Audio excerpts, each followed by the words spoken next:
Tsy andreo mpandeha manao fitiliana ny coronavirus alohan'ny haingana intsony ery Madagasikara manomboka ny alatsinainy ho avy izao raha ny vaovao nampitainy teo anivon'ny kompania mpitaterana Tsaradia teny Androhibe Fohibe ny toeran'ny ala deuxième no andraisana azy ireo manao fitiliana manomboka ny alatsinainy ho avy izao. Efa ity laboratoire ity an-trano moa no nandray ny fanaovana ny fitiliana raha toa ka teny Analakely sy teny Ambatomena Fohibe toeran'ny ery Madagasikara no nanaovana ny fakana singa tamin'iny herinandro iny.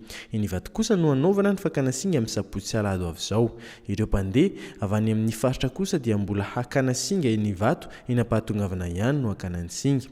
Araka ny taritra dia mitetina iray hetsy ariary ny saran'ny fitiliana PCR ary ireo mpandeha tsy maintsy miantoka azy. Raha toa ka miabo ny vokatry ny fitiliana dia tsy maintsy mitoka mona mandritra 10 andro ilay mpandeha. Tsy andoavam-bola intsony no fanaovana fitiliana 10 andro aorian'ny fitiliana voalohany io.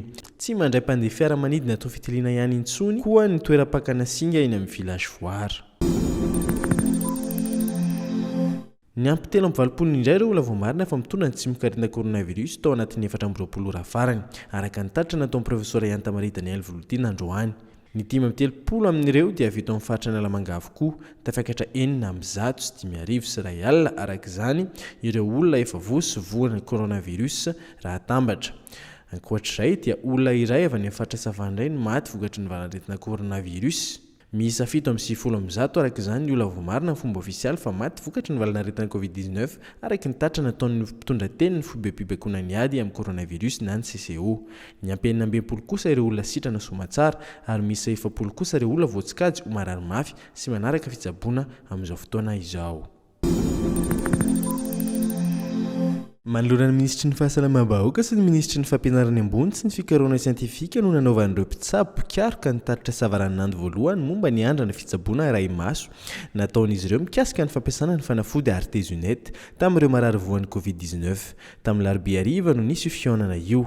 Androany alakamisy kosa dia teo alohan'ireo mpikaroka tao amin'ny akademian'ny dokotera mpitsabo no nanaovana io tatitra savaran'andro io. Amin'ny mahatatra savaran'andro azy dia ny pitsopitsony tamin'ny asa fikarohana natao no tena votoantan'ny resaka tao amin'ny ekipa siantifika nanao ny andrana sy ireo tompon'andraikitra ny aona taminy. Efa nisy ihany anefa ny fironan'ny vokatra no taterina ka voalaza tamin'izay fa tokony mbola isy fikarohana lalandalina kokoa mikasika ny andrana natao sy ny vokatra omeny. Tena zava-dehibe io ny tompon'andraikitra dia ny fahitana fa afaka manao fikarohana ny mpikaroka sy ny siantifika eto Madagasikara ary afaka manohana izany ny fitondram-panjakana.